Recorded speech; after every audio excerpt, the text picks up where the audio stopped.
മാനസാന്തരപ്പെട്ട് സ്നാനമേറ്റ് യേശുക്രിസ്തുവിന്റെ ആത്മാവിനെ പ്രാപിച്ചവരെയാണ് വിശുദ്ധന്മാരെന്ന് ബൈബിൾ രേഖപ്പെടുത്തുന്നത്.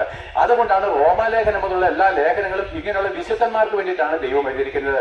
അല്ലെങ്കിൽ സ്ത്രീകന്മാര് പരിശുദ്ധാത്മാവിനാൽ എഴുതപ്പെട്ടത്. അതായത് നമ്മൾ പാപികളായിട്ട് ജനിച്ചു, ആദമിന്റെ മക്കളായിട്ട് ജനിച്ചു. നിങ്ങൾ പാപികളും ദോഷികളും എന്ന് പറഞ്ഞാൽ അതിന്റെ അർത്ഥം നിങ്ങൾ ആദമിന്റെ മക്കളാണ്, ദൈവത്തിന്റെ മക്കളല്ല. ആദം ഇപ്പോൾ സാത്താന്റെ സന്തതിയാണ്. അങ്ങനെയാണെങ്കിൽ നമ്മുടെ വല്യപ്പൻ സാത്താനായിട്ട് വരും. നോക്ക് പ്രിയപ്പെട്ടവരെ, ആ ആദമിന്റെ സന്തതിയായിട്ട് ജനിച്ച ക്രിസ്തീയ മതവിശ്വാസിയായിരിക്കും നിങ്ങളും, ഹിന്ദു മതവിശ്വാസിയായിരിക്കുന്ന ഞാനും ആ ക്രൂശിലേക്ക് നോക്കി മാനസാന്തരപ്പെട്ടിട്ട്, അതായത് യേശുക്രിസ്തു എനിക്ക് വേണ്ടി മരിച്ചു എന്ന ഹൃദയത്തിൽ അംഗീകരിച്ച പാരമ്പര്യവും പൗരോഹിത്യങ്ങളെയും തള്ളിക്കളഞ്ഞ് ഞാൻ എന്റെ കർത്താവിനെ മാത്രമേ ഇനി ആരാധിക്കാവൂ, ഇനി മരിച്ചു പോകുന്ന അല്ലെങ്കിൽ എന്താണ് നശിച്ചു പോകുന്ന ഒരു പുരോഹിതനെ നോക്കി പിതാവ് എന്നോ തിരുമേനിയെന്നോ ഞാൻ വിളിക്കത്തില്ല.